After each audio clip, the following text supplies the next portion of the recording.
All right, let's try this again. I don't know what's going on, but I'm really hoping you guys can hear me this time. The first time I tried to make this video, Facebook has muted me. So, welcome back to Beyond the Veil, part 2.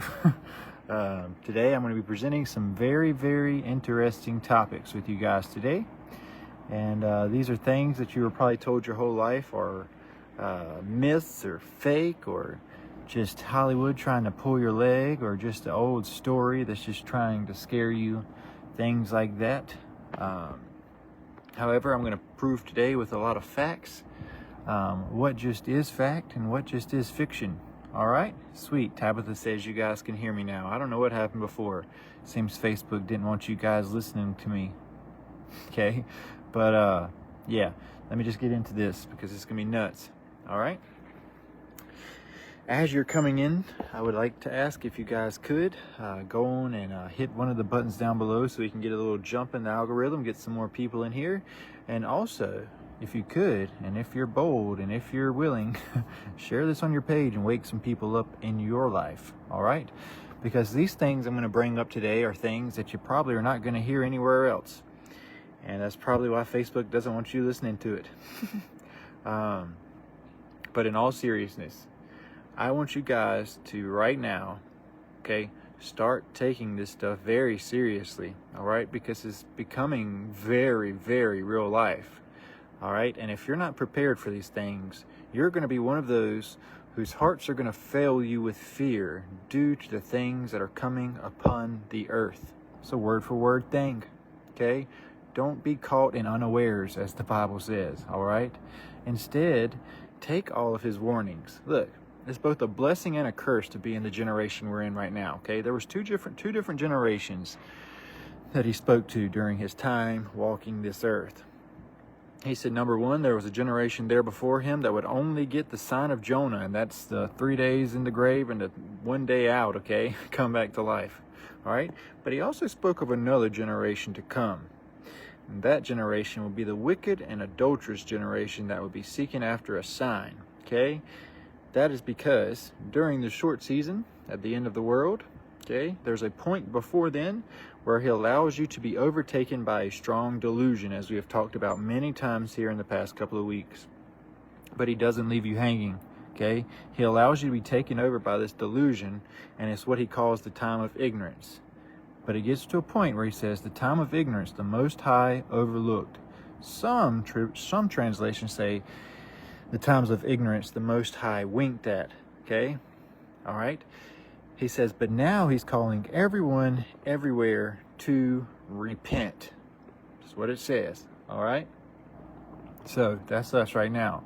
That's because at the end of the world, there's a pouring out of knowledge. Those seals that were bound in the short book of Daniel that was read, that Daniel had to write, okay? That short book was the most terrifying thing handed to Daniel. It was the most terrifying thing that he had to write. It scared him so bad it caused his legs to give out and caused him to collapse in fear, shaken, scared to death, okay? That was the short book that was handed to Daniel.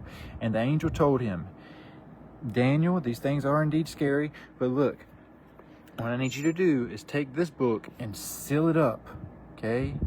Seal it up for the time of the end. Because in the end, men and women are going to be running to and fro and back and forth, and knowledge and wisdom shall be increased.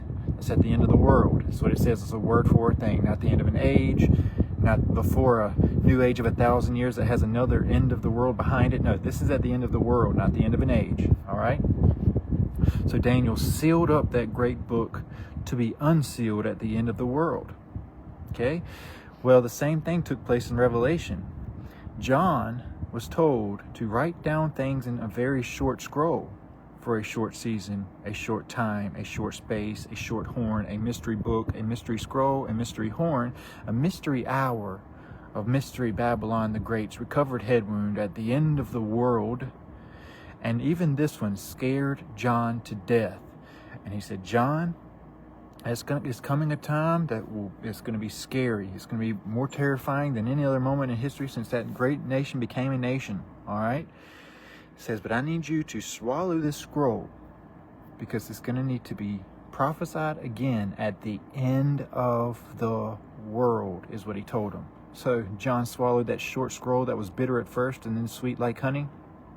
Okay? And he went on about his business in the rest of Revelation. Terrifying stuff is what he saw. Okay? And I'm not saying that to scare you. I'm saying that because of this. I don't want you guys being left unaware, because the seals have broken loose right now, and knowledge is indeed being poured out.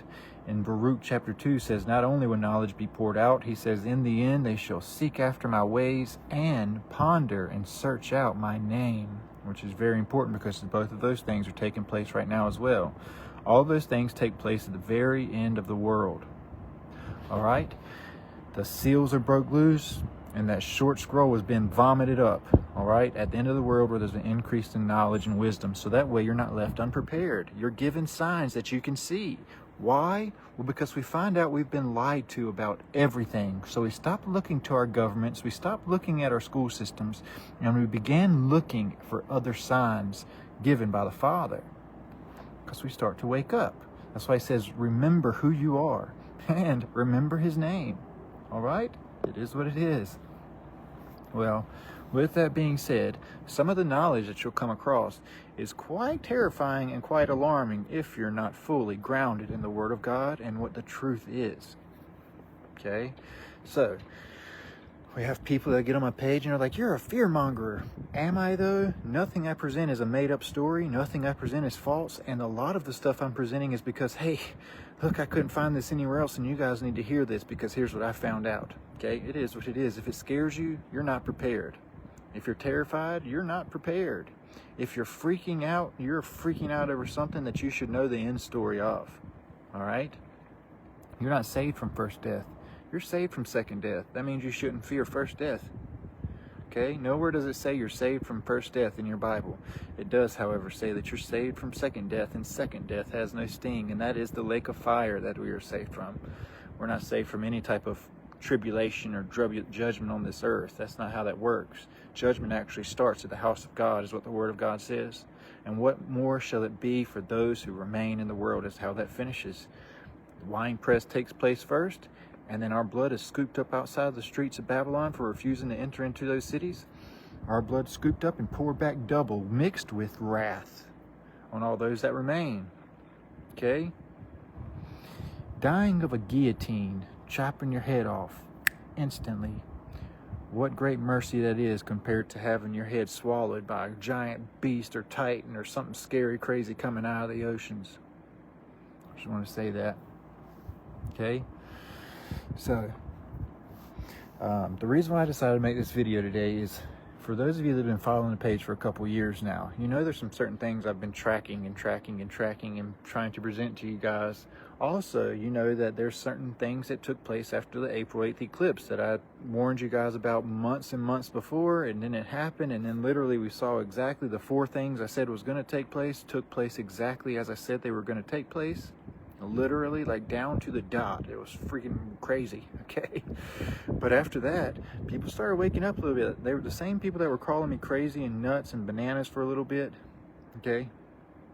All right.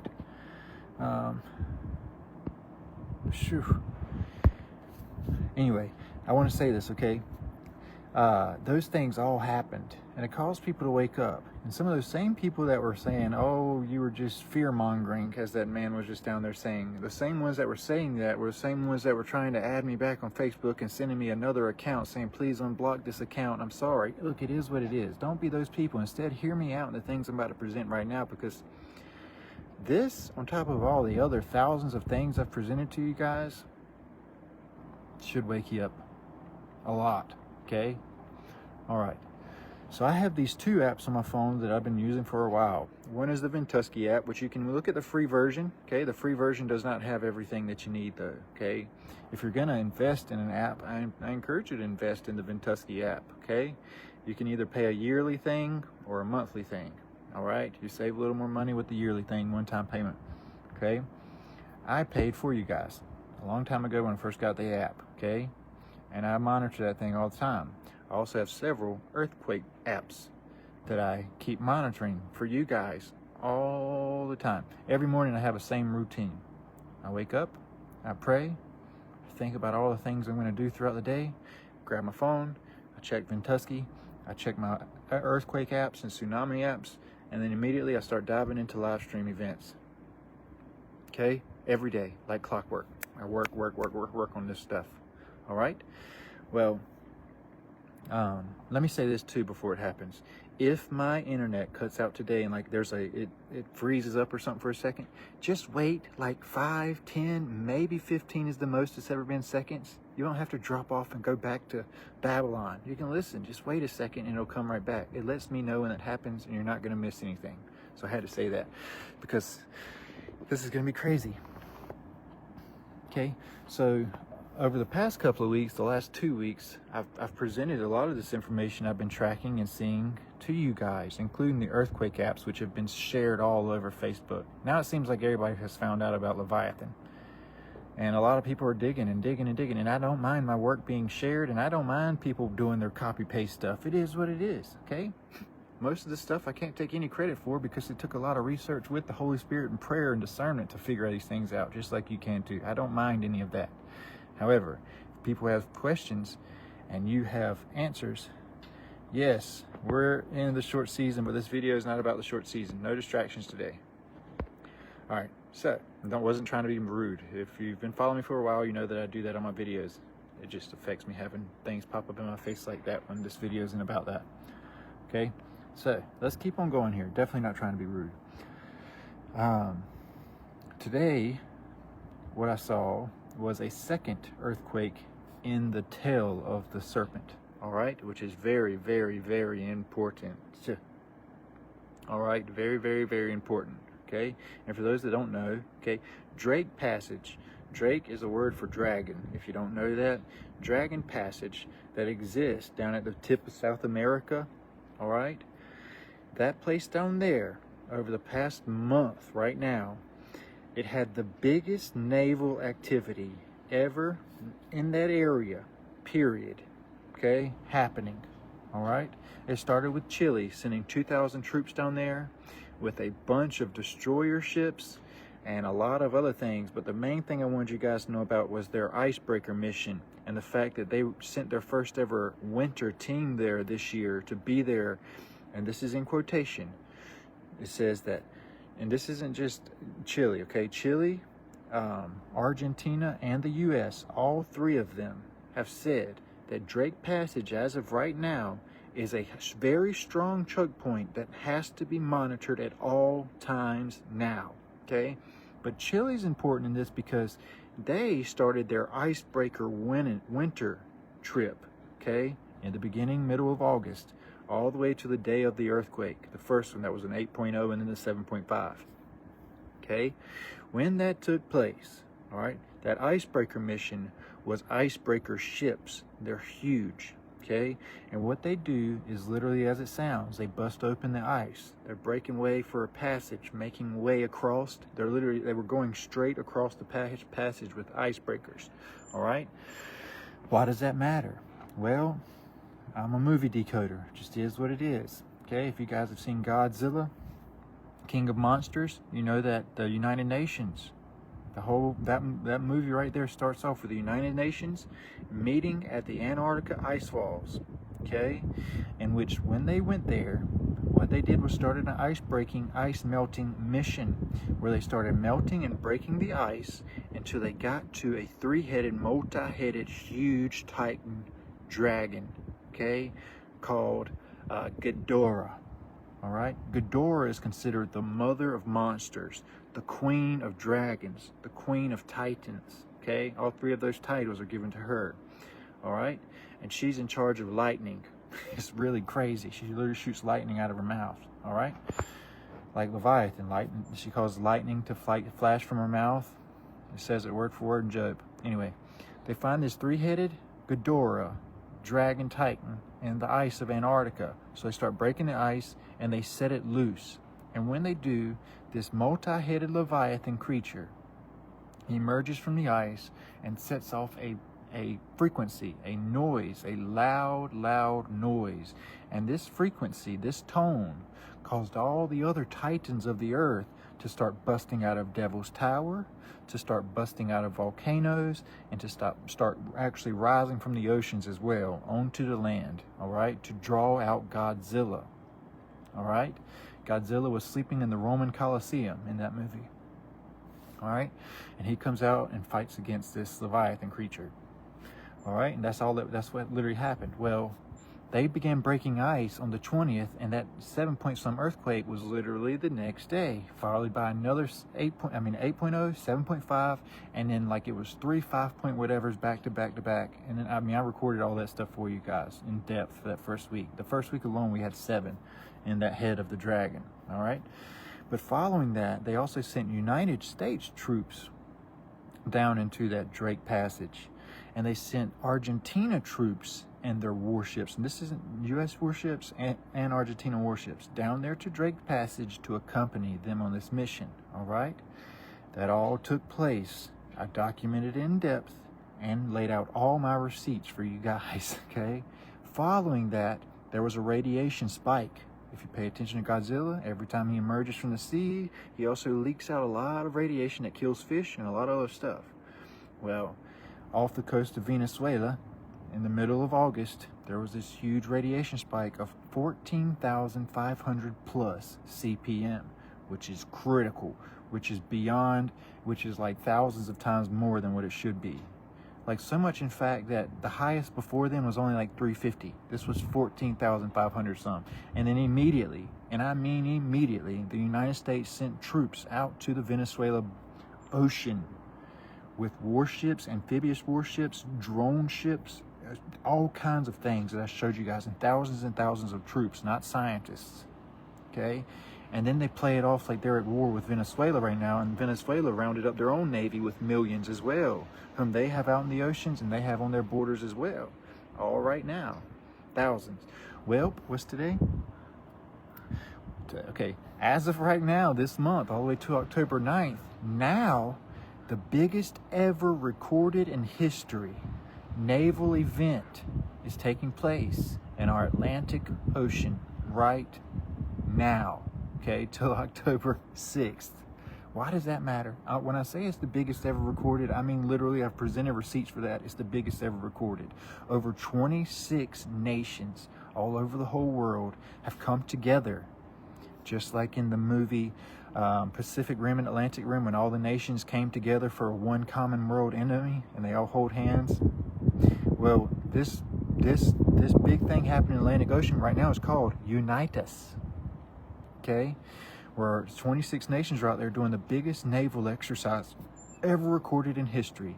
Everyone has sent all their warships out there to the Atlantic Ocean right now. Why does that matter, though?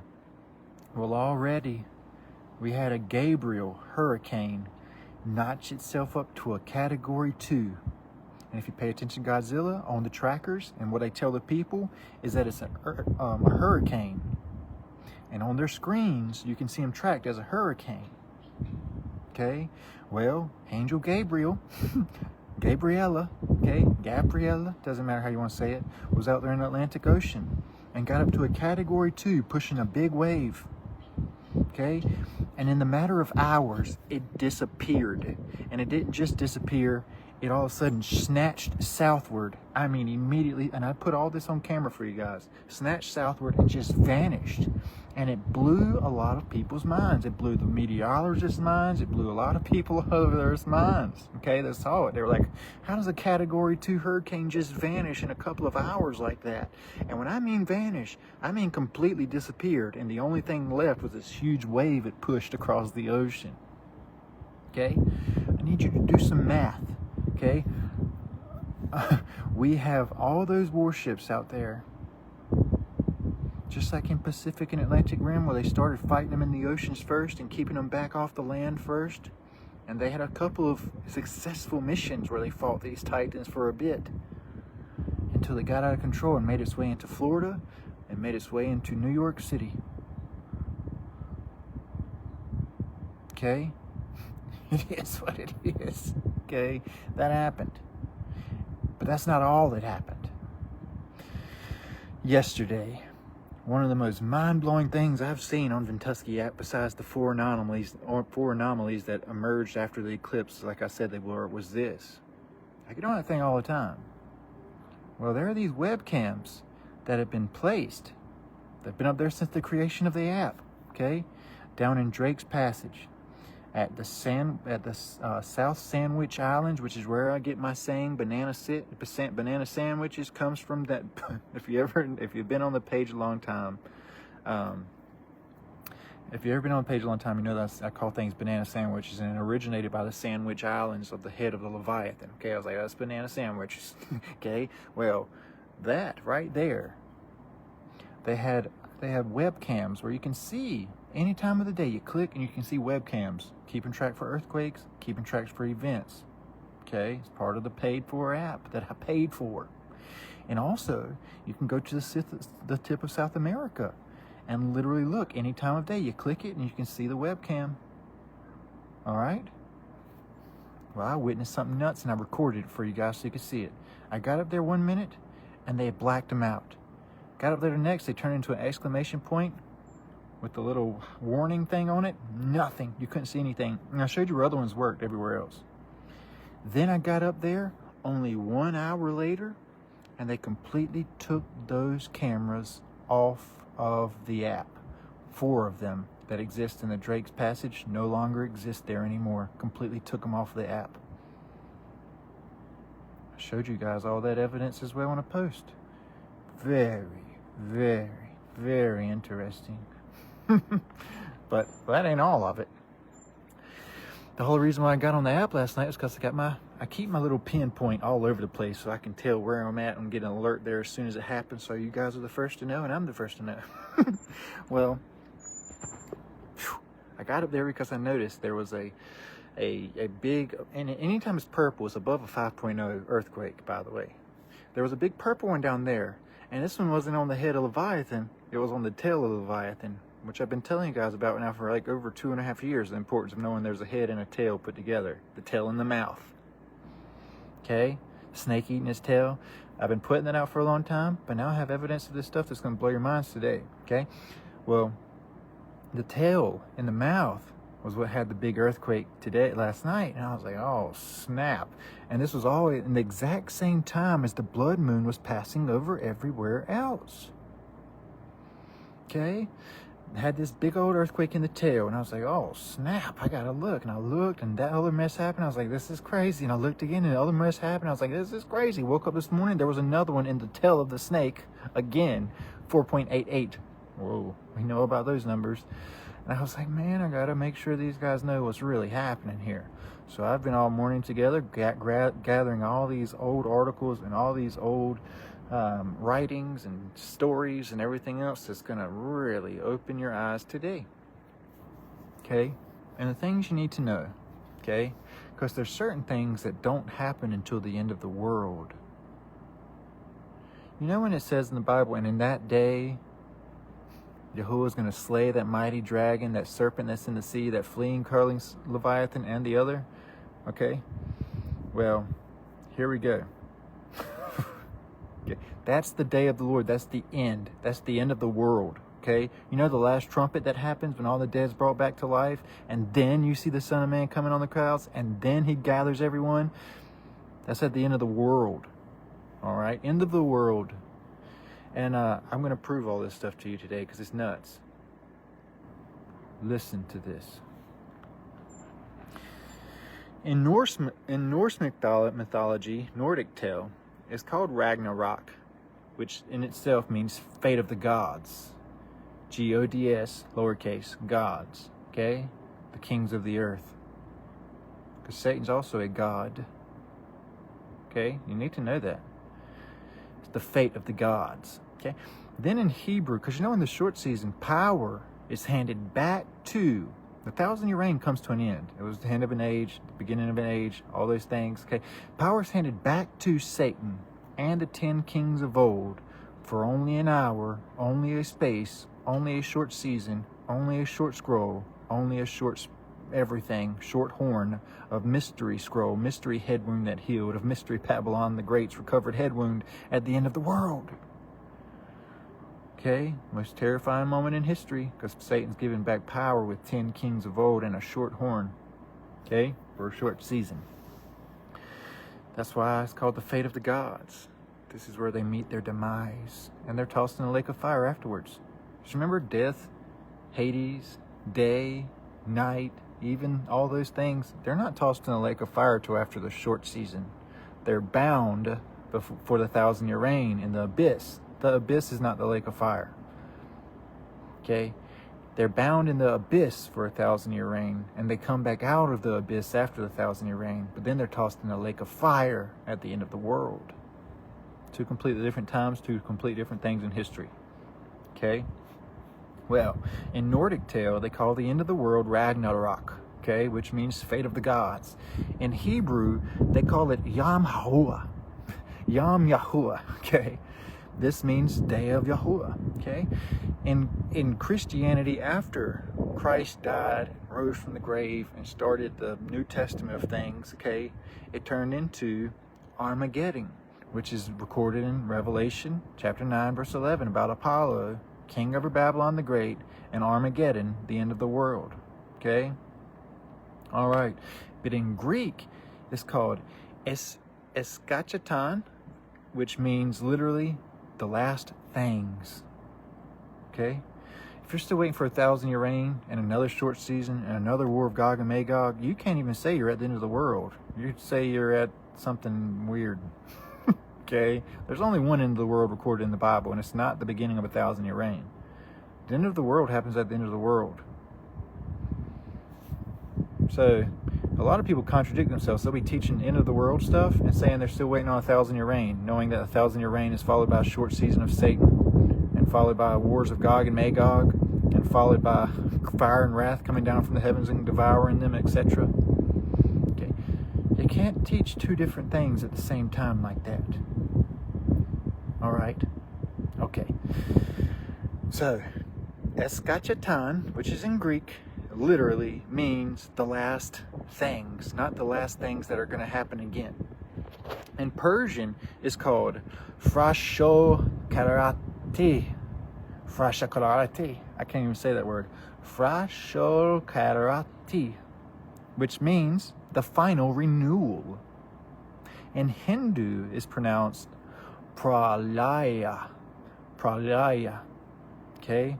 Which means dissolution at the end of Yale Yuga, end of the world. In Egyptian culture is called Ra's last victory over Apep, except for in Egyptian. I'm not even going to try and say it. In Mayan, it's called the end of the sun cycle, which is Baktan or Baktan. Okay?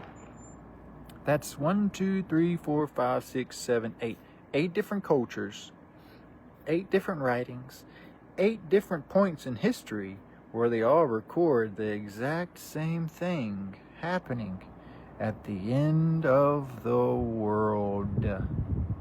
At the end of an age, not the beginning of a 1,000-year reign, but at the end of the world. Okay? Now, the first one I want to start with is this, okay? Nordic culture, okay? Because there's a lot of people on the page now that uphold Jormungandr and don't even realize that the word Jormungandr in Nordic culture didn't even exist until 1,000 years over 1,000 years after the Old Testament, 1500 BC, compared to literally 1,000 some years later, you have Nordic culture come on the table. Don't believe me? Look it up. I presented that as well. Okay. Anyway, let's keep on going. We're going to look at Nordic culture first. Jormungandr, and this literal tale here, funny I said tale, this story here isn't just called the story of Ragnarok. It's called Jormungandr, the release of the tale. The telltale. The end of the world, the tale rises at the end of the tale, at the end. Okay? Well, listen to this. Okay? This is by Pros Ada. I'm not even going to try and say that word. Another word for it is Snorri. Okay? Listen to these words. The Midgard serpent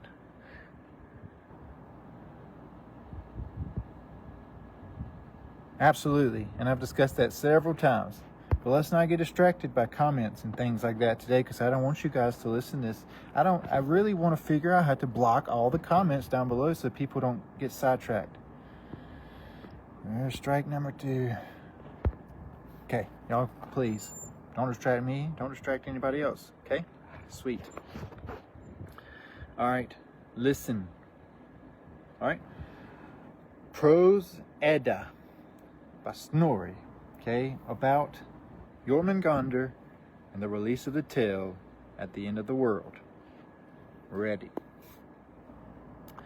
The Midgard serpent lies in the sea, encircling all lands, biting its own tail. When the signs come, it shall wrath in fury. Now realize, it says that when the signs come, it shall wrath in fury, and the sea will surge onto the land. Then it shall release its tail from its jaw and come ashore on land. Okay, but that's not all. Then there goes this. This is part 2. This is the Poetic Edda, which is still by the same Prose Edda, okay? 56 through 58. Then comes that great serpent Jormungandr. From the sea against the land it will come. The Midgard serpent in its mighty wrath, slamming the waves as the eagle shrieks. Pause. Once again, okay, who are the 2 wings of a great eagle? Well, they wanted to be the greatest in the kingdom, okay? They wanted to be the greatest in the kingdom. They wanted to call down fire on the Gentiles. They were told in order to be first, they must be last. They are also rebuked for not knowing what spirit they speak of. Okay? John and James, they wanted to be the right and left-hand wings, which are, he turned and called them sons of Zeus, sons of thunder. He called them Apollo and Hermes. Okay? And said, you must be last. You don't know what spirit you're speaking of. Okay? Well, he turned them and said that, and that's where Donald, which means king of the world, ruler of the world, John, the last trump of Babylon the Great, and James, Donald, ruler of the world, greatest in the kingdom, in the likeness of David, Vance, the trumpets, okay? The last trumps of Babylon the Great, led by 2 wings of a great eagle of Mystery Babylon the Great, okay? The eagle that gets plucked off the back of the beast first. Okay, there's 3 frog-like spirits. The 2 wings of a great eagle in Mystery Babylon the Great are plucked off the back of the beast first and destroyed first, which is why this is happening. Donald Trump's pushing Noahide laws. Donald Trump is also bringing in Noahide laws. Donald Trump will soon snuff out all the light in the land of Mystery Babylon the Great, leaving not one single, and this is in quotation, not leaving one single voice of a bridegroom or a bride or a shining of lightness anywhere in the land, leaving it completely desolate. Okay? Where he will round up all the Christians and put their head under the blade. It's just what happens. And here's what happens with that. The Most High takes a cup and scoops our blood up, mixes it with wrath. What is wrath? Wrath is chaos. Wrath is another word for Leviathan itself, and pours double back on all of those who remain inside Mystery Babylon the Great. Okay? This is why, pay attention now, it says this, then comes that great serpent Jormungandr from the sea against the land it comes, the Midgard serpent in mighty wrath, slamming the waves as the eagle shrieks. What do you know? The first thing he does, Jormungandr, is comes after the eagle, even in Nordic culture. And then you know what happens in Nordic culture, because they always got their own spin-off? Then Thor will strike and the serpent will be slain, but 9 steps he'll go before falling dead, slain by the venom of the worm. The sun turns black, the earth sinks in the sea, the bright stars vanish from the sky, steam spurts up and nourishes life, and the flames touch heaven itself. Mystery Babylon the Great up in smoke and ash within only an hour. And then you got the last trumpet blows, bringing the dead back to life. You've got the sun and the moon turning black as sackcloth and like blood. You got the stars falling from the sky and rolling up. Well, that's the exact same story that's told there as well. But that ain't nothing. Just wait. Let's look at the Bible, what the Bible has to say. Isaiah was written about 1,200 years before this writing in Nordic culture. Listen. In that day, the Lord with his sore and great and strong sword shall punish Leviathan, the piercing serpent, even Leviathan, that crooked serpent, and he shall slay the dragon that is in the sea. Okay, but let's read this. 2 Esdras 6:49 through 52. Then didst thou ordain 2 living creatures. Everybody's like, it's a system. It's a spirit. Those spirits enter back into those dormant creatures. Listen. Then didst thou ordain 2 living creatures. The one thou callest Behemoth, and the other thou call Leviathan. And didst separate them one from the other for the 7th part, namely, where the water was gathered together, might not hold them both. But Behemoth thou givest one part, which was dried up on the 3rd day, that he should dwell in the same part wherein are 1,000 hills, which is Babylon the Great, by the way.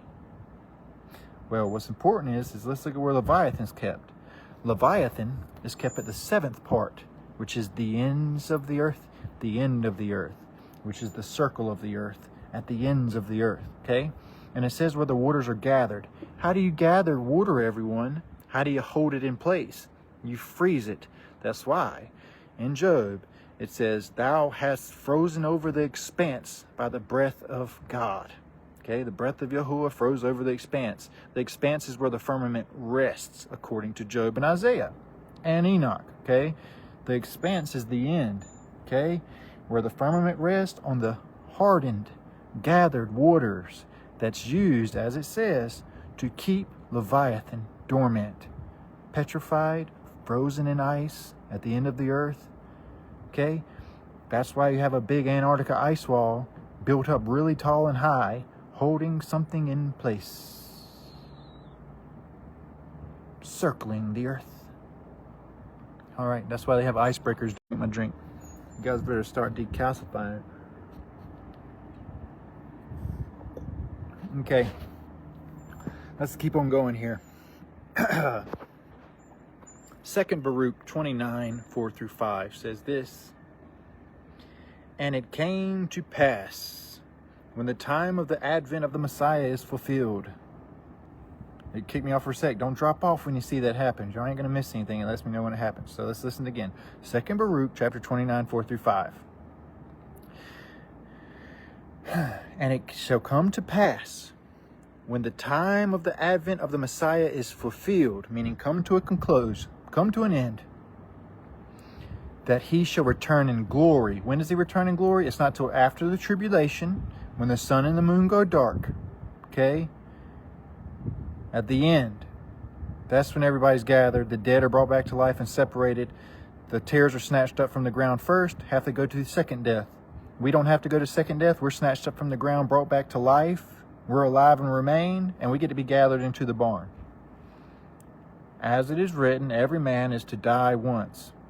Word for word. We're all appointed to die once. You're saved from second death. Our first death will be Noahide, winepress, or natural causes before them. It just is what it is. That's how we're taken out of the world first.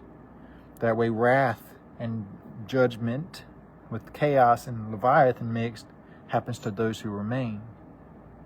All the light snuffed out of the land. Sorry to admit it, you have to die like everybody else in the Bible. And not all will sleep when you die. Some of you that are outside of Christ, that will die, okay? You won't be given rest when you die at first. You'll be like in the rich man and Lazarus. You'll be going through torment until judgment. Some will be sleeping, but not all will be sleeping. Some will be in torment, and then they'll be brought back to life just to go to second death, more torment. Okay, let's keep on going here. And it shall come to pass when the time of the advent of the Messiah is fulfilled that he should return in glory. Then shall Behemoth be revealed from his place, and Leviathan shall ascend from the sea.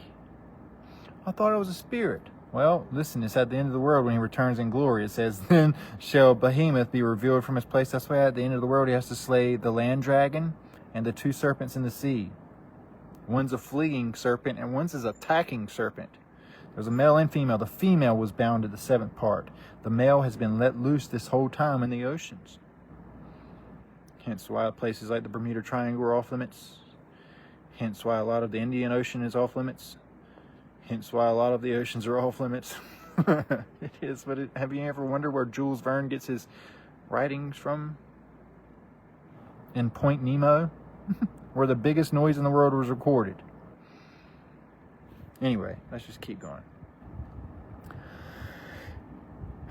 On that day, two monsters will be separate. Wait.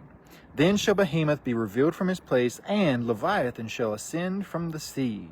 Those two great monsters, which I created on the fifth day of creation, and shall have kept until their appointed time. And then they shall be food for all that are left. Let's keep going. Who's the ones that are left? Well, that's us. We're brought back to life. We don't have to go back. We don't have to go to second death. But the tares, they have to go to second death. We're the ones that remain behind. All right. First Enoch 67 through 10 says this. On that day, two monsters will be separated. One monster, a female, named Leviathan, in order to dwell in the abyss over the ocean, in the abyss of the ocean, over the fountains of the deep. You know the ones that broke forth in the flood of Noah? But the other one, a male named Behemoth, which occupies the breast of the desert called Dendain, which is where Gad's den comes from, and the snake erected to the heavens. The land of the plumed serpent, the land of the plumed dragon, the land of the behemoth, that's us, hence the Bohemian Grove. This is fascinating. East of the garden, where the elect and the righteous dwell. Then I asked another angel to show me the power of those monsters and how they were separated one day, cast the one into the depths of the sea. No, it's not inside the earth, it's in the depths of the sea. But did we not die? All right. We're the people that live after the 1,000-year reign. Yes, we're the people that live after the 1,000-year reign. The ones that are living on the earth while you got the 144,000 gathered above us, okay? And they're looking down like, woe to the inhabitants of the earth, because Satan has come down through you, knowing that his time is short, and he is wroth. Hence the wrath children, which is the three little red angry bears, okay? The wrath children, and the new world reset, and the mud flood of Tartaria. When he was released, first thing he does is cast out a flood after the woman. Okay, yes, but I don't know what's your other question. So let's just keep on going and not get distracted. See how that sidetracked me for like 3 minutes? Let's just focus on this video right now. All right, and I'm not trying to be rude. I really am not trying to be rude. I'm just trying to tell you guys I have a lot to cover. I've made videos about all that other stuff. All right, here we go. Where am I at? Okay. And he said to me, you, son of man, on earth you cannot see what is kept in heaven. These two monsters are prepared by the power of God to feed them at the time when God's will is accomplished. All right? So, here we go with this. You need to know there's not just stuff happening on the earth.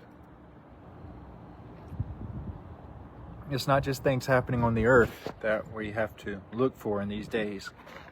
There's the third sun called Wormwood, that great lamp that comes down from the skies and appears into our orbit. I don't believe we live on a spinning water ball, okay? When I say orbit, it means the circle above the earth, okay? We have a third sun appear in our orbit, a lamp, a destroyer released in the heavens, and a destroyer released on the earth. That's why the Bible, it says to Peter, hey, Peter was bound in heavens, bound on earth, but was loosed in the heaven is loosed on the earth, okay? So as we have a destroyer on the earth roaming around, we also have a destroyer in the heavens roaming around. Hence the third sun everybody's calling Nibiru. Okay? All right, it's not Nibiru. The Bible only calls it three things, and the extra texts call it three things as well. The destroyer, wormwood, third lamp, light, luminary. Those things is what the word calls it. Nibiru has you guys looking for the Anunnaki. Not even know that the Anunnaki are the sons of Anakin and the two sons of Skywalker, the prince and power of the air, the children of Anakin, hence the Anakim, okay? The Anunnaki are not coming to save you, all right? Let's keep on going here. All right. So here's other things that are happening right now at this exact same moment. And a third angel sounded, and there fell a great star from heaven, burning as if it were a lamp, a luminary, a light, like the sun. And it fell upon a third part of the waters. We'll tell you what falls out of its mouth, which means it's pouring out fire onto the waters. I'll show you that in a little bit, actually in just a minute. And it fell upon what come out of its mouth, which was extreme heat. Okay? Extreme heat, radiation, and poison. Okay? What fell out of his mouth fell on a third part of the rivers and upon the fountains of the water. Remember the fountains of the deep? Well, that's where Leviathan rests. And that's why Leviathan is thawing out and being broken open right now while we have that third lamp in the sky as well. Okay. And the name of the star is called Wormwood. It doesn't say the name of the star is called Nibiru. And the third part of the waters became wormwood, which is bitter, radiation poisoning, which is exactly why in Nordic culture as well, it says Leviathan also poisons the water with its poison. It's poisonous, okay? Hence radiation poison. Okay? And don't you know Godzilla swallowed a star? Which is why he spews out radiation from his mouth. Well, you guys must not watch that stuff or no comic book series stuff on that, but I do, and I'm deep in that stuff. All right? Godzilla became Godzilla by swallowing a star. That's why he turns blue. Okay? And he spews out radiation from said swallowed neutron star. All right. So let's keep going here. By the way, you know how it says a third part? Well, right now, we definitely have our oceans. A lot of the fish are dying and getting washed up to the shore. We had a radiation spike of 14,500 happening on Venezuela's coastline. We have radiation poisoned shrimp. We have radiation poisoned animals. We have mutated animals, which it starts in the animals and then it spreads to the people. Okay, all of that's happening. We have the algae bloom. Okay, which is actually killing a lot of the fish and a lot of the sea life as well. All that stuff's happening right now on a very extreme level. Okay? All right, sweet. Now let's see what happens in Revelation 6, 12 through 13. And I beheld when I had opened the sixth seal. When are the seals opened? Well, Daniel was told not to do the sealing stuff. Unleash any of the seals. It was to be sealed up until the end of the world. That's when the seals are released. All right.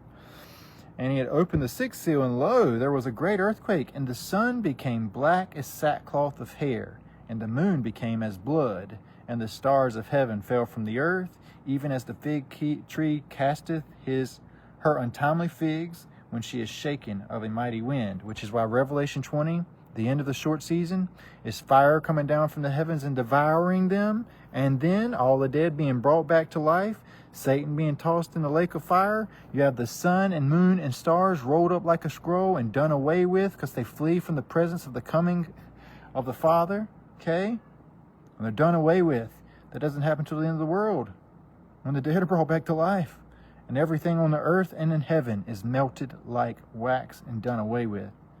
Okay? And yes, that has happened before. See, you got to realize Sodom and Gomorrah was purged by fire. Okay, Nineveh purged by fire. All right, and also you have, before the 1,000-year reign, you have a 2/3 part scorched with fire. But at the end of the world, you have the whole world scorched by fire. All of it. And it says all the inhabitants and all the workings of heaven and on earth and in the heavens. I'm going to read it to you. All right, so here we go. Thank you so much, Miss Aline. Revelation 20, 2 through 7 says this. Okay. And he laid hold of that dragon, that old serpent, which is the devil and Satan, and bound him 1,000 years, and cast him into the bottomless pit, and shut him up, and set a seal even upon him. You remember, the seals don't break until the end of the world when the restrainer set loose. That he should deceive the nations no more until, because it breaks loose, until the 1,000 years should be fulfilled. And after that, he must be set loose for a short little season. That's why in 7 it says, and when 1,000 years are expired, like milk, it's gone bad, it's over, it's done with, power's handed back to Satan and the 10 kings of old, Satan shall be loosed out of his prison. Okay? He's not tossed in the lake of fire for eternity until the end of the world.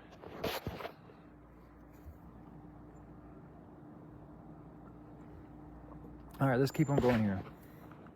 So now that I pointed out what the Bible says and what Nordic culture says, and that they both say the exact same thing, I want to point out this.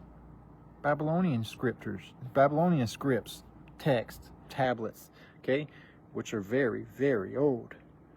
By the way, these Babylonian tablets, okay, they go back a long, long time ago. I mean, like between 1600, some of them, up to 1800 BC, some of them.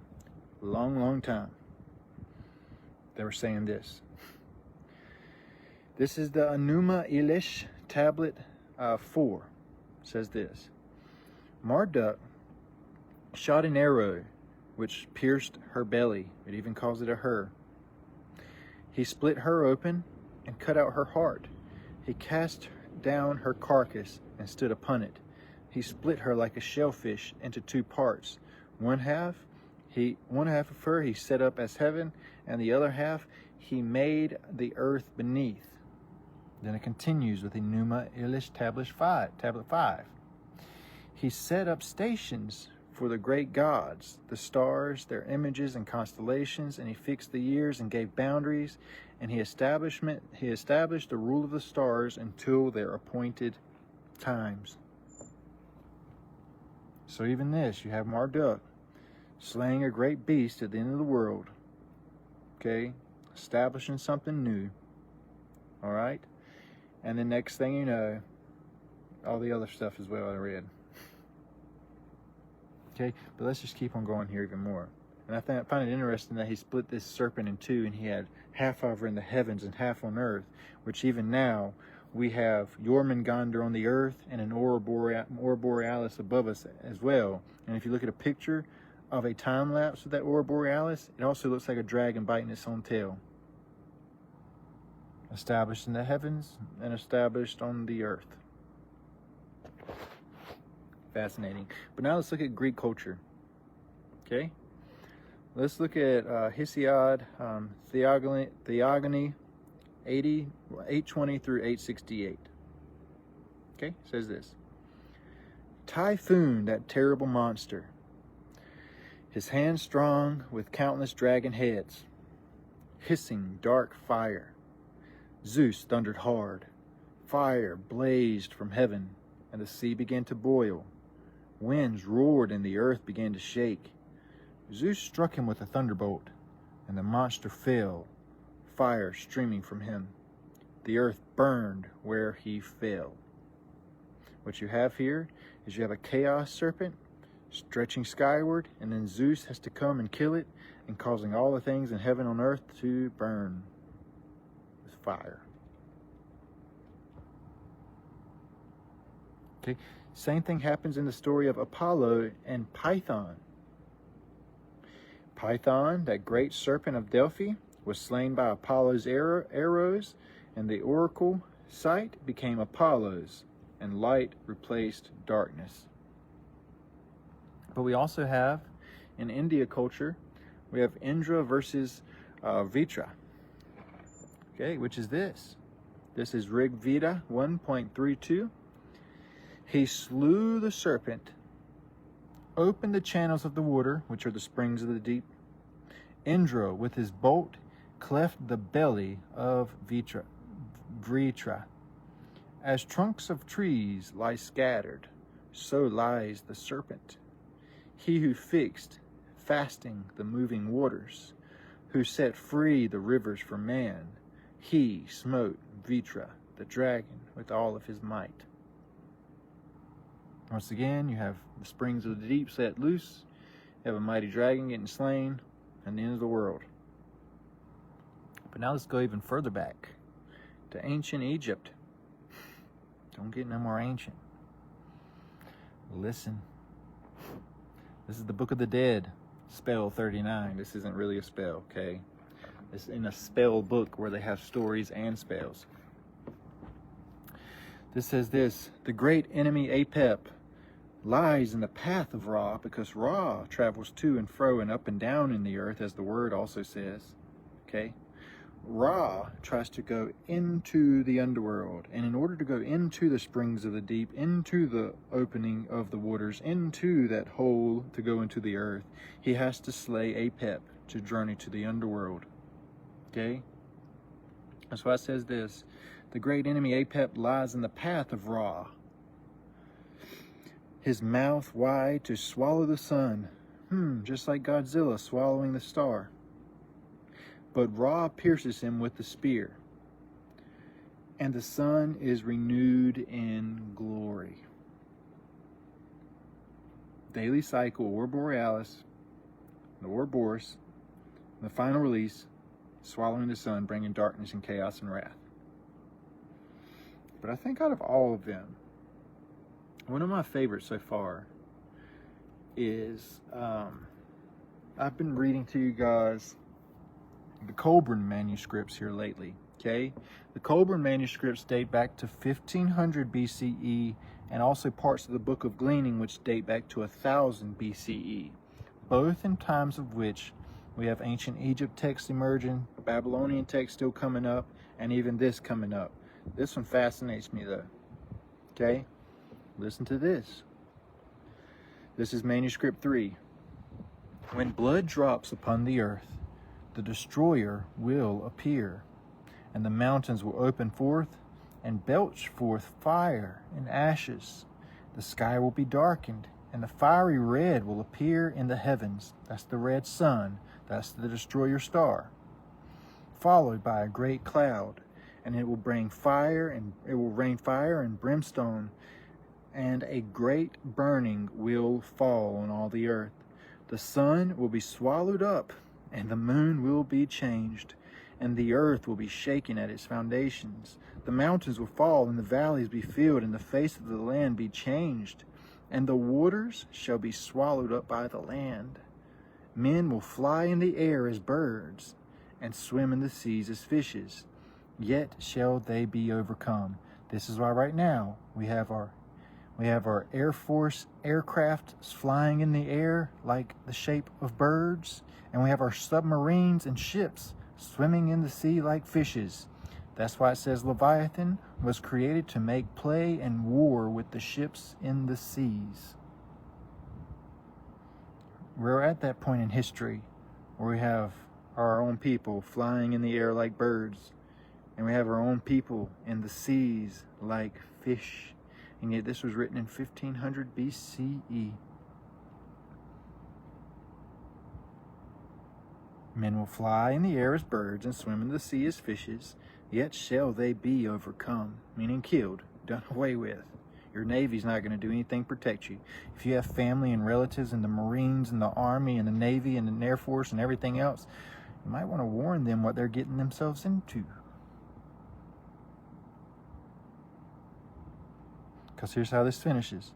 The great destruction will befall all men when they have become godless. when they have forsaken the ways given to them by God. Then shall the heavens tremble, and the earth will move.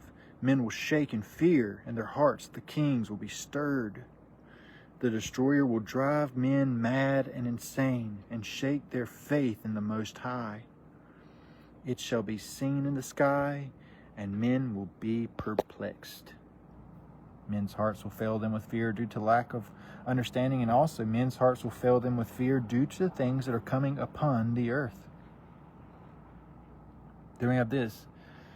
This is fascinating because I've been telling you guys it's more than just Leviathan. There's also 4 other titans joining her first, which is what I believe is taking place right now in our Atlantic Ocean.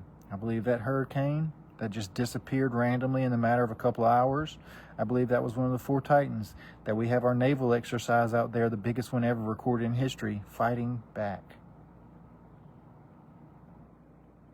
Listen to this. There were times of great floods when the destroyer came and swept the earth clean. Men were scattered like leaves in a great storm. Nations were broken, and the face of the land is laid waste. And the children of men are troubled, and they cried out to God, but he heard them not, for the wickedness of their hearts was so great. Then came the days when the beasts rose from the depths of the ocean.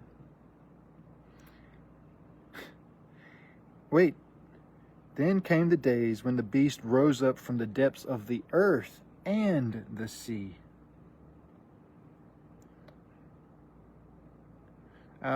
Type in, if you're looking for those stories, you have to rewind this and type in the titles I gave you and the page numbers and stuff.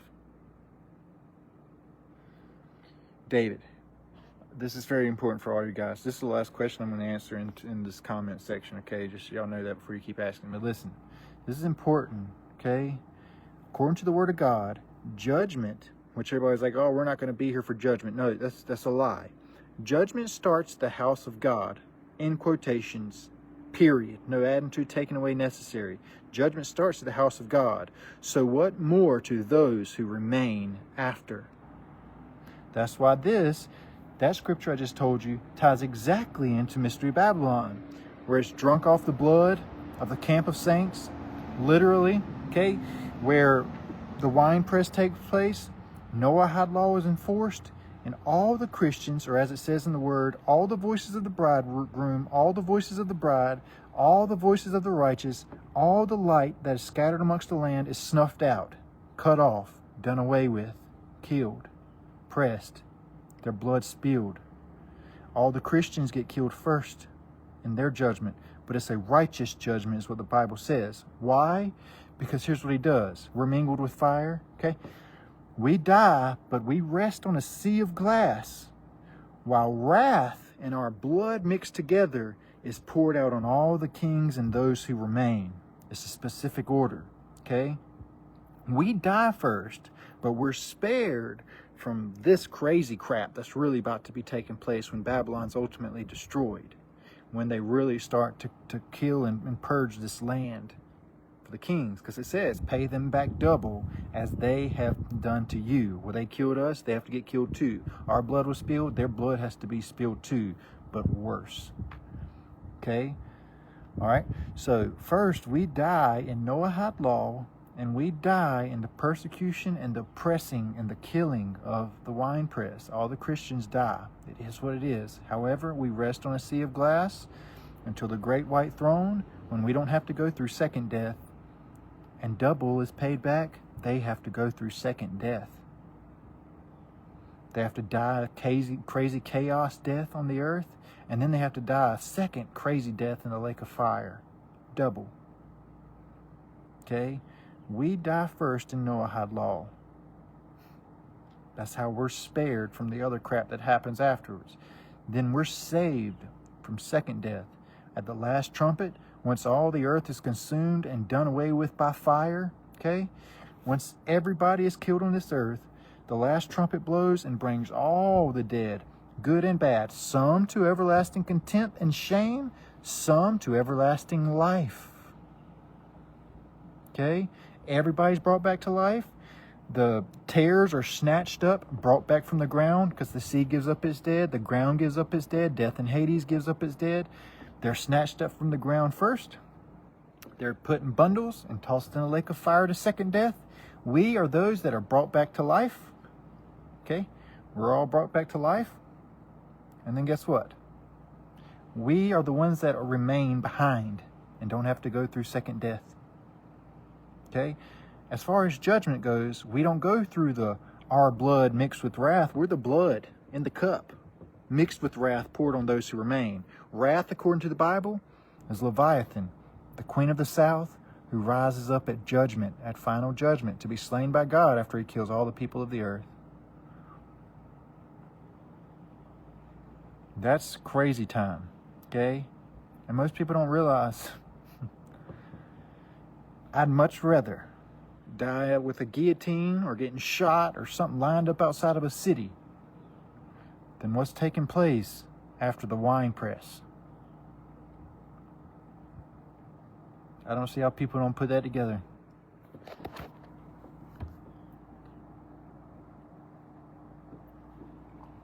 And realize, it says that, and this is how Revelation 20 ends, okay? The sun and the moon and the stars in the sky don't run away from the coming of the Most High until the end of the world. At the last trump, when the dead are brought back to life. That's when the people are gathered. You have tares snatched and brought in a lake of fire, and then those who remain are gathered into that barn of New Jerusalem that comes down from the third heaven, and to rest on earth for eternity. The 1,000-year reign was not New Jerusalem resting on earth. That's not how that works. No, that's why he said, my kingdom's not of this world. He made us high priests and have the same spirit in us to be his hands and feet on the earth while he sits on the throne in the heavens. Okay? Absolutely, Carl. Those who are first will be last. Those who are last will be first. Boom. Absolutely. There is no such thing as a pre-tribulation rapture. Okay? Realize, when you die, not all are sleeping. Some are already in the Rich Man in Stories version of torment first, and they have to go through second death as well. For example, like if somebody really corrupt and evil died today, they would be going through torment, not rest. They will not be sleeping. They will not be resting. They will be in torment until the day of judgment, where they have to go through even more torment. Okay? Some will be sleeping, resting, like Lazarus, who was welcomed into Abraham's bosom and given rest. Not all will be sleeping, but all and everyone will be changed in the twinkling of an eye. That's when everybody's brought back to life. All people, good and bad. Some to everlasting shame and contempt, and some to everlasting life. I hate how many people have more faith in a pre-tribulation rapture than they do the Son of God. Some people have more faith in a 1,000-year reign in a pre-trib rapture than they do in the Son of God. My faith is being spared from second death because of the death of the Son of God.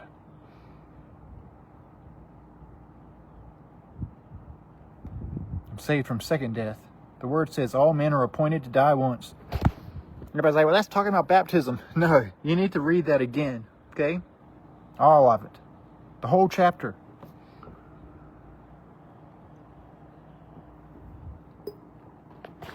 All right.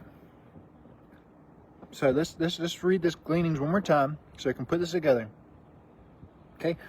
There were times of great floods when the destroyer came and swept the earth clean. Men were scattered. I'm sorry, Miss Ann, and I know it hurts. It says, your whole life, okay? You need to understand this.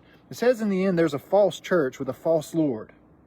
Those people are going to be calling out Lord, Lord. There's a Lord of Sabbath and there's a Lord of Sunday, who is Constantine the Great, who called himself also Apollo. Okay? This is the temple built by the hands of man, which gathers under the obelisk, steeple, phallus of Nimrod, phallus of Osiris, every Sunday, in the Isis in Semiramis' womb, Isis in Semiramis' womb, becoming a child of the devil. That's why he told the Pharisees gathered in the temple, ye are children of the devil, not Abraham. Because they gather in their man-made temples even then. Okay? That's why he destroyed the physical temple and made us the temple. Don't you know what Corinthians says? Don't ye know that you are the temple in which the Holy Spirit of God now lives? Don't you know what Stephen said? The Most High no longer dwells in a temple built by the hands of man. And they call the same thing those people call today. See, Sunday worship is the 66th. What do you mean? Well, it's the Sunday gathering of the 501c3. 5 plus 1 is 6. C is number 3 plus 3 is 6. 66. Which was created on the 66th day of the year, March 7th, of 321 AD. 3 plus 2 plus 1 is 6. 666. When Constantine the Great, like Apollo the Great, changed the Sabbath to Sunday for the venerable day of the sun and Apollo, where they erected the first ever steeples right after that since ancient Egypt and put it on the top of each one. This is why the Washington Monument, 666 feet tall, erects on every Sunday temple, where the Bible says the blind guides lead the blind into apostasy and paganism, which is why you're believing in a pre-trib rapture, which is why you're also taking part in Christmas, Thanksgiving, Halloween, Easter, and all those things. That's what apostasy is. Apostasy is mixing the ways of the world with the Bible. Paganism is when you mix those holidays that they call holy days in a funny English way of spelling into your life. Where the blind guides lead the blind. So, Miss Ann, I'm very sorry, but you've been led by a blind guide. This is why it's important to be a hand and a foot, not a butt in a chair or a butt in a pew. Come out of those temples, be born again, so that way you're not born in the phallus in a womb of Isis as a child walking under the phallus of Nimrod into the womb of Isis, impregnating her with your seed. And you come out of there and be born again into the family of the Most High as a son and daughter, a hand and a foot.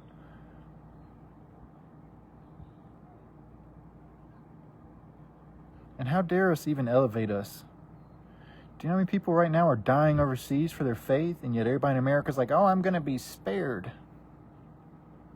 What makes you any more righteous in your comfortness? Not talking about you specifically, Miss Ann, but what makes you more righteous than anybody else? Why would we be spared and yet no one else in the whole Bible was spared? Everybody's like, well, what about Enoch and Elijah? Well, don't you remember? John was filled with the spirit of Elijah. It's a word-for-word thing. Yahusha was called the teacher of teachers, which is what Enoch means. That's why Enoch and Elijah were taken to die at a later time. They're the two witnesses. Revelation was written first, not last. Revelation was written first, not last. Revelation was written by John the Baptizer, who just came back from the wilderness eating the short and bitter sweet scroll. That's why he was eating locusts and honey, bitter and sweet. That's why he came from the wilderness eating the bitter and sweet scroll that he swallowed. Okay?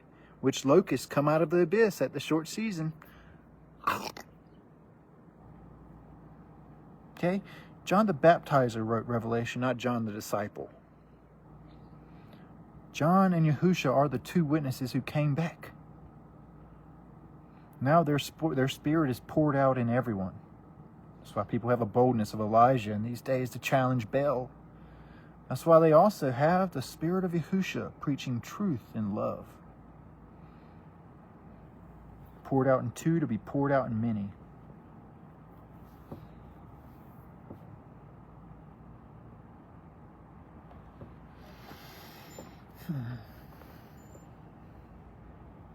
Anyway, let's keep on going here. Yeah, bitter and sweet, locusts and honey. You guys ever tried crickets and honey? I have. Pretty fascinating stuff. So yeah. That's also why John knew his mission, and he knew he must be the one to identify the Son of God, and that's why the Father had to say, "This is my Son, whom I am well pleased." And John gave the confirmation as the witness, word for word. Yahusha and John are the two witnesses, and before the flood, you need to know that's why Enoch was taken to know all things. And that's why when Yahusha was baptized and given the Spirit, all the heavens were opened up to him, and he remembered all things. Don't you remember? No one's seen the Father except for the Son, and yet Enoch walked with God. Elijah was taken with God. All right. Like Enoch stood face to face, like in his presence with God. But Yahushua said himself, no one's seen the Father except for the Son. That's why the word says, even before Enoch, okay, the first Adam became a living soul, but the last Adam became a life-giving spirit. Who was the seventh from Adam? Who was the Spirit poured out to many? Okay. If you pay attention to the writings also, you'll see that Enoch was born after the death of Adam, and he was set apart, different from everybody else also.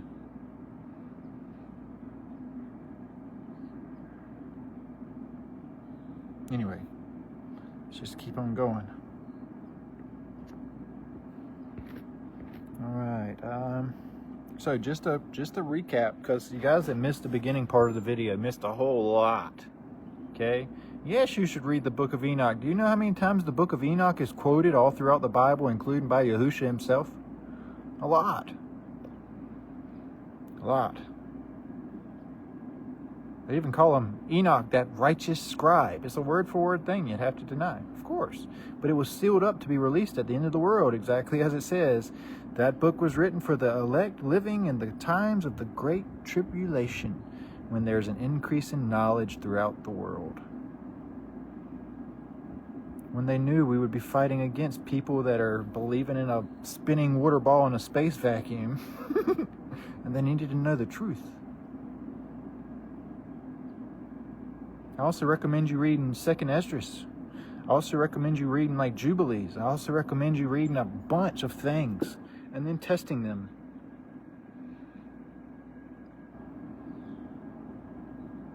I read all kinds of things, but it always comes right back to the Bible.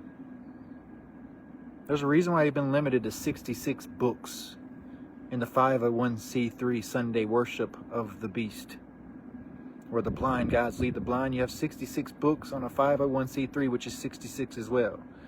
Created on the 66th day of the year in 321 AD. 3 plus 2 plus 1 is 6. 666, 66, and 66. Or the blind guides lead the blind, where you got your books apocrypha, and they make that word sound like apocalypse, so you won't read it. And yet it's apocrypha, which means forbidden and removed.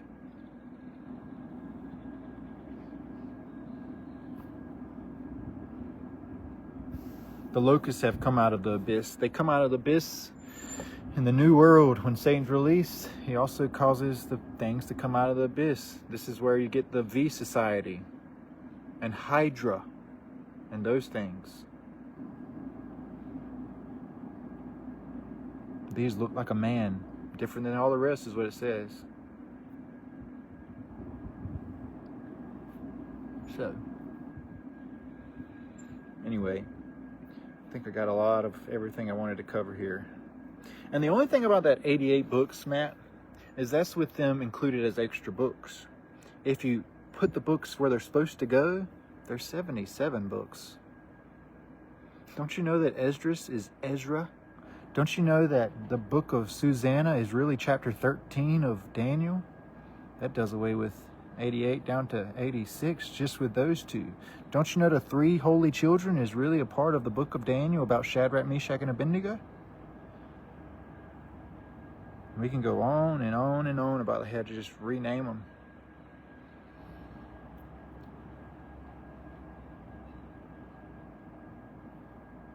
Yes, Noahide pertains to our children as well. It says that we'll watch your children get dashed up in front of us.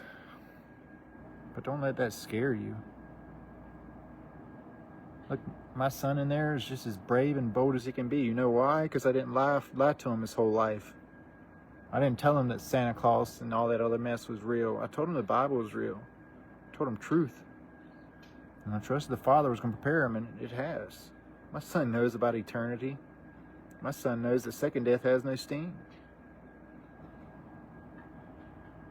But when you lie to your children, it'll catch them off guard and unawares. You'll let the world prepare your children before you prepare your children.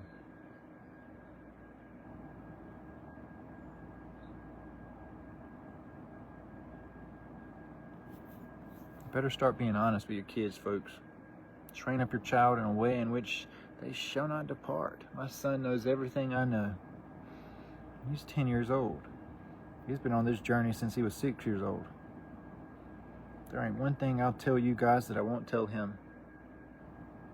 Because the school systems ain't gonna hold back. Their friends in school ain't gonna hold back.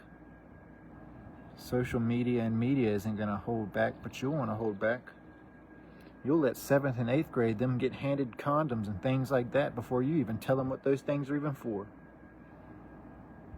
They'll find out you lied to them about Santa Claus, and then you expect them to believe them about God.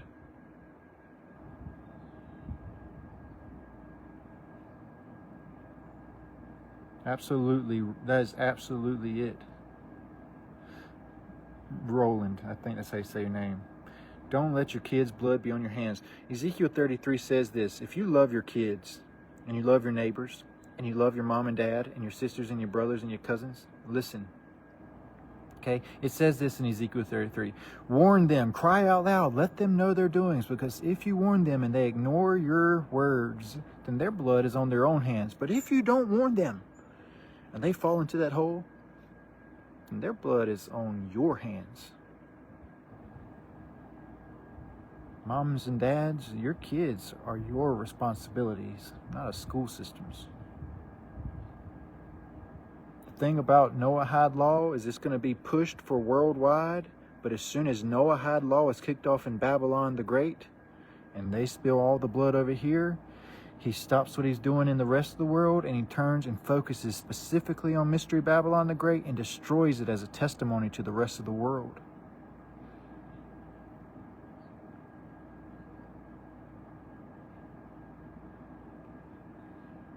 That's why there's a portion of people who exile Babylon the Great, and they go to be workers during the harvest. When's the harvest we talked about? Chaos. Telling people the testimony of what took place in Babylon, how you were taken out of Babylon, and you've come to be a minister of what's important. That's the word. And that's not about leaving Babylon to go somewhere safe. You're not exiling Babylon to save your life. You're not exiling Babylon to go somewhere comfortable. You're not exiling Babylon to say, but where's somewhere safe? That's not taught anywhere. It doesn't say you leave Babylon to go somewhere safe. I'm not exiling to go somewhere safe. I'm not exiling to make myself more comfortable. You leave Babylon to become less comfortable. Everybody's like, but there's got to be somewhere safe. If you're trying to save your life, you're going to lose it. But if you're laying down your life for someone else, you'll find it. You go somewhere, that's why he says, I'm going to give myself over to a people who did not know me. You go to those places where nobody else will go, even if it causes your death. You'll love not your life even until death. Some will not taste death until, meaning you're still going to taste it. It's just going to be chaos. Some will not taste death until the coming of the Son of Man and his glory, which takes place at the last trump, after the tribulation, when everything is consumed by fire, and there's some mingled with fire. If you're trying to flee Babylon for safety, you've got your priorities all jacked up. If you're out there looking on maps for safe places, just to be safe, you've got your priorities all jacked up. He didn't say, go ye therefore to safe nations. He didn't say, go ye therefore to comfortable nations. He didn't say, go ye therefore to pillowcases and lavished beds.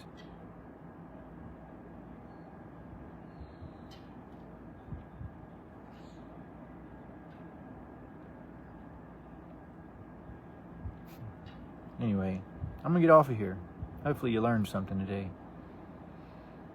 Unpack all this. If you jumped on it at the end, you missed a whole lot of very important stuff at the beginning of the video. But until the next one, have a good night and or day wherever you are in the world today. And I will see you on the next one. Goodbye from Beyond the Veil.